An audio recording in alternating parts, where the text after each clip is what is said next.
This is Risky Women Radio, a show to connect, celebrate and champion women in risk, regulation and compliance, sharing insight and perspective from the most influential members of our global Risky Women network on the latest developments we need to think about, the challenges we should all talk more about, and the innovation we are most excited about in governance, risk and compliance. Bringing together the hundreds of senior women professionals already connected with a new emerging group of leading women and men. I'm Kimberly Cole, your Chief Risky Woman. Welcome to Risky Women Radio, and today we have Risky Women with the regulators, and we are here at Asic, the Australian Securities and Investments Commission, with Emily Hodgson.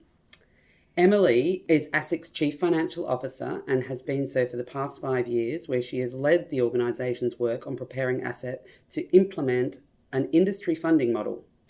She has also driven Asic's work in securing government funding for new policy proposals. Emily started at Asic in 2002, and since then she's held a number of senior executive roles, including corporate services and leading Asic's response to the government's funding review. So lots for us to talk about. She also spent 6 years in enforcement as the joint lead of the New South Wales Enforcement Directorate. She is originally an auditor with leading accounting firm KPMG and PwC, and has a Bachelor of Commerce with a major in accounting from the University of Newcastle. So welcome, Emily. Thank you, Kimberly. Great to have you here. So let's kick off, and you've done a lot of very interesting things in your career. So can you kind of tell us about your career journey to date? I can. I'll just point out the highlights. So I actually grew up in the country. So I'm from regional New South Wales. So I guess I left home at 18 to go to university. And I had a different career in mind when at that point in time. I was going to work in tourism and hospitality. I had this vision for what I was going to do. I think after 2 years, I sort of came to the realisation that it was probably better for me to get a good firm degree behind me, and then from there, if I still wanted to continue in the tourism and hospitality field, I could move over to that sector. So after 2 years, I ended up moving to a different university. Took me closer to home, not to home, but only 3 hours away. And I also got to work for a Big Four accounting firm. So I started as an undergraduate doing my commerce degree and working for one of the Big Four firms. And that was a great time in my career. I spent about 6 years working for the audit firms. I was still in a regional area. I got to work across a number of different areas. So I didn't just do audit. I got to do some transactional services work, business services work, advisory work as well. So for someone that's just starting out, that's a really good grounding to have. I moved to Sydney, and that was around 16 years ago. I moved with the accounting firm, but after a while I wanted something different. I thought I'd move into the field of forensic accounting. And that's actually what brought me to Asic. So wow. That was 16 years ago, and I started in the enforcement team, and my first gig, I guess, was setting up the forensic accounting team in New South Wales. So that was a really good experience, and from there I sort of progressed further into enforcement, taking advantages of opportunities as they came up for me, where I got to sort of learn more about the enforcement way of things, and then moving into more leadership roles in enforcement. From there I took some time off, had some maternity leave, and came back and got more involved in the operational side of Asic. So I got some good exposure to corporate services, which included overseeing Asic's property portfolio, our leasing. Also, I think that was probably for around 12 months. And from there, another opportunity came up to get involved in setting the sustaining level of Asic's funding. So I took advantage of that as well.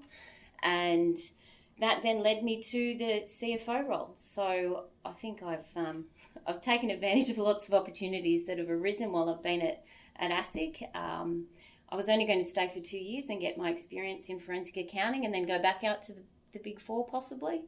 but I've enjoyed my time here so much, and I guess evolved a career while I was here, and I'm still here after those 16 years. So very interesting. I mean, I always think forensic accounting sounds quite fascinating, and maybe maybe it is, maybe it isn't. So what kind of skills, because you've obviously get some very specific skills doing things like forensic accounting, but then you've managed to move between all these different roles, from operational type roles and now into the CFO role. What are the skills, if you were defining what it is that you think is key to your success in your career journey that you've learnt along the way? I think probably the most important thing I learned was the value of the team. So the value of the team that you have behind you. In a lot of those roles, I was not a subject matter expert, but it was about understanding that the team had the subject matter, and it was about working with the team and leveraging those skills from the team to get the best outcomes. And in all of the roles across Asic, that has been really important, I think, for me. I've also learned the importance of communication, and it's just a communication with your team as communication up as well. It's not having any surprises. It's about keeping everybody informed on what's going on. Very important part of the CFO role, not having any surprises across Asic. And I've also learnt the importance of good governance, good processes and good procedures, and that's just such an important foundation in any area that you work in, getting that right from the beginning. Interesting. So what's it like, a day in the life of a CFO? And what's kind of unique about being a CFO at Asic? So a day in my life is sort of getting up and wrangling 3 kids and convincing them they need to go to school, making the sandwiches, and then coming to work feeling like you've already done half a day job. What's different about being CFO at Asic? I think the key difference, obviously, is we're not here to make a profit. We're actually here, we're appropriated, and from my perspective, it's about utilising that appropriation the best way and ensuring that we spend that appropriation. It's about the efficient, the effective and good use of that appropriation as well. I think then key to that really is the management accounting team, and on a day-to-day basis that they've got quite a critical role in making sure that we do manage that. And is that part? So the management accounting team is part of your team. That's part of my team. How big is your team? So I've got around 65 people in the finance team. It's quite big because we actually administer the revenue, collect the revenue for government on behalf of the Registry business as well. So that's around, I think this financial year we're estimating around $1 billion. So that's the debt management of that right. Funding. Hand in hand with that is we do get a lot of fee waiver requests. So there's sort of a big piece around debt management there. We also manage unclaimed monies. So banking, life, and companies' unclaimed monies is returned to government after a certain period of time, and ASIC is responsible for, I guess, managing and administering that. So return of funds when applicants come through after they've identified their funding. So that's that's a big piece of what we do. And in your current role, can you share more on sort of what are your main focus areas? And you talked about, or in your job description, around industry funding and that model. So how do you bring all of that together? So since I think 2013, 2014, ASIC's actually been working on establishing an industry funding model. So that's about recovering the costs of regulating from those that create the need for regulation. So what we, from my perspective, what we're doing is operationalising that model. So we've spent a number of years working with government and working with industry to, I guess, define that model. And this will be our first year of collecting invoices, issuing invoices and collecting revenue under that funding model. Great. So what's been your biggest career highlight so far? So I guess for me, I've worked on a number of significant funding bids over the years, and a lot of effort goes into those funding bids. There's a lot of strategic work to sort of set out what we're going to do with the money, why we need the money, and justifying the usage of the funds and the benefits of those funds. So across the year, I think across the years there've been a couple of quite significant ones I've worked on, and we've been successful in securing that funding. So that for me is a highlight when we are actually successful in that. Another career highlight for me is I'm actually in my spare time.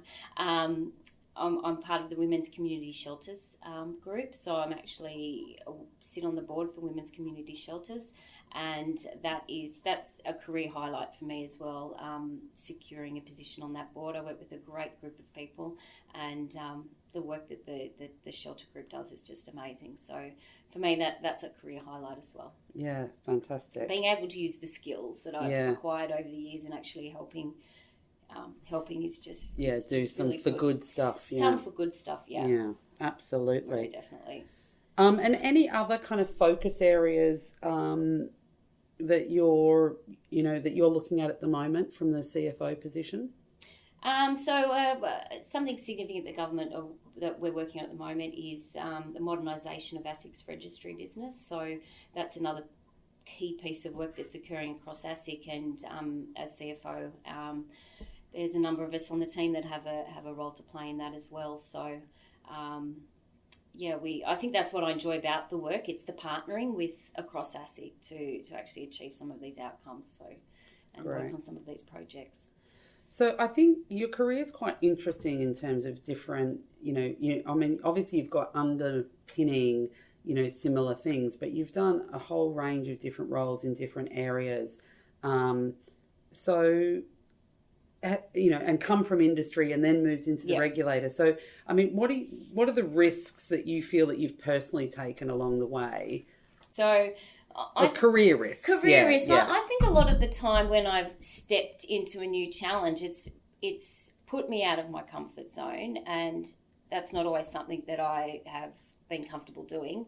I remember in particular that I went to manage a team that I was completely not familiar with. There were the subject matter I was not familiar with, and I sort of turned up to manage this very small team who between there weren't many on the team, but I think they had over 100 years of experience, and I had 1 year of experience. And for me, that's just such a big challenge, and it's about how you get your head around that challenge and how you're going to work with that team to get the best out of that team. I mean, there's obviously some resentment when you turn up, when there's so much knowledge within the team and not a lot of knowledge at the top. So it's about how you work with the team to get their support and their understanding. And so for me, there have been risks I've taken as I've stepped up, but it's about getting the right support around you to achieve and get the most out of that next position and that next step that you've taken. Yeah, no, I think, some of that is, often people refer to that imposter syndrome as well, where you don't have your own self-belief, and, it's a challenge I think many face. I think it is, and I totally agree with you on that. Yeah.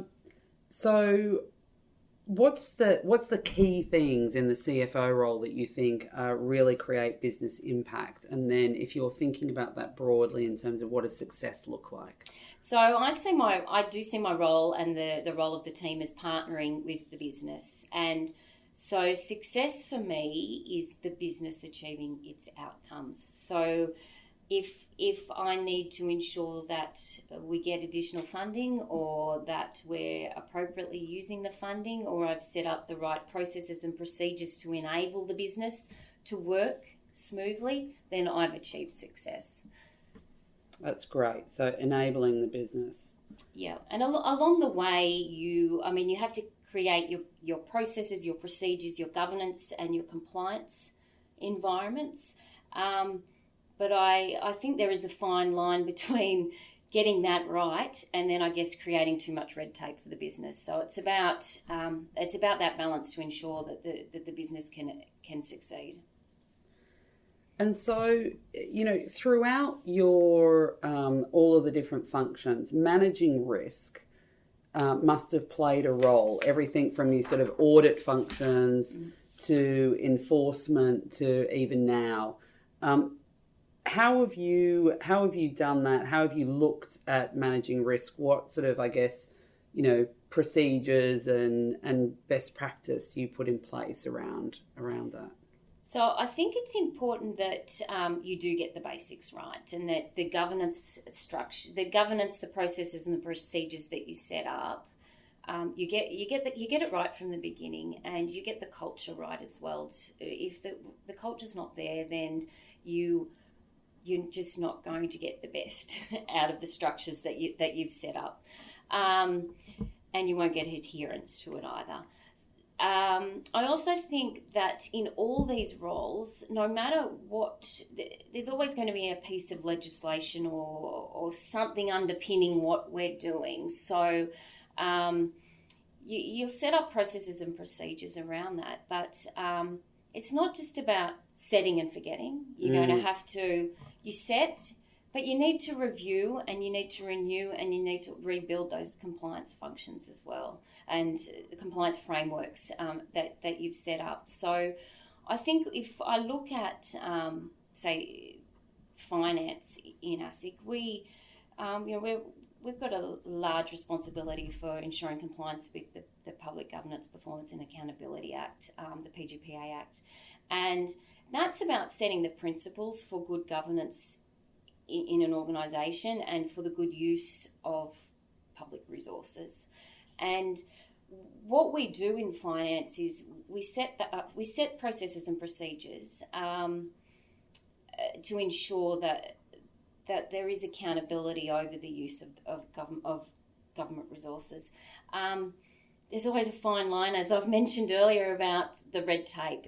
Are we creating too much red tape for the business? So that's where I go back to that reviewing, renewing, rebuilding, and just making sure that that what you've established is right, and it's right for now, and can carry you into the future as well. So. Yeah, interesting. I mean, that kind of continual iteration necessary to make sure that it's right for the current time. And I also liked your, culture and adherence. If you don't have the culture right, you're never going to get adherence. And I've spoken about that in other podcasts as well. Culture to me is very important. Yeah. Now, there continues to be a lot of disruption in all industries. We talk fintech and regtech all the time. There's lots of hot topics that are actually called hot topics on the Asic on the Asic's website, and they look at a range of different things. Everything from obviously drought relief at the moment, and looking at payments for drought relief. You've got your innovation hub, and I know Asic's doing a lot in that space. There's industry funding. There's stuff around initial coin offerings and cryptocurrencies. So how do you help, managing what could often be a lot of competing priorities, and how, and how do you see that the regulators sort of helping with all of this as the industry continues to evolve and be disrupted? So what this is part I enjoy about my role is that I do get to partner with the business. I might be significantly involved in a lot of these, and the team might be significantly involved, but in other respects we're not involved at all in some of the initiatives that are going on at the moment. What I think it's important that finance does is make sure that that the teams are enabled, that they have that they've got the right resources and the capacity and capability to focus on these areas. And you're right, it can be, it can almost be distracting. There is a lot on our plate at the moment, so it's about prioritising those, making sure we've got the resources to work on them, and from my finance perspective, making sure that we're helping where we can, enabling them to actually achieve successes in these areas. Yeah, and I mean, it sounds like, I mean, you've obviously got quite a broad role because you could potentially be across all of these things, which must be very interesting as well. Very interesting. Yeah. Connecting, celebrating and championing women in risk, regulation and compliance, Risky Women Radio takes an intimate look at the rants and revelations of the top women shaping the debate and the industry. Okay, we're going to move on to my favourite section, Risky Women Rants and Revelations. So we this is just a bit of fun. So let's start with your revelation, and I always describe this as either the advice that you would give to your younger self, or if you were queen for the day, what is that one thing that you are going to change? I could go a number of ways with this one.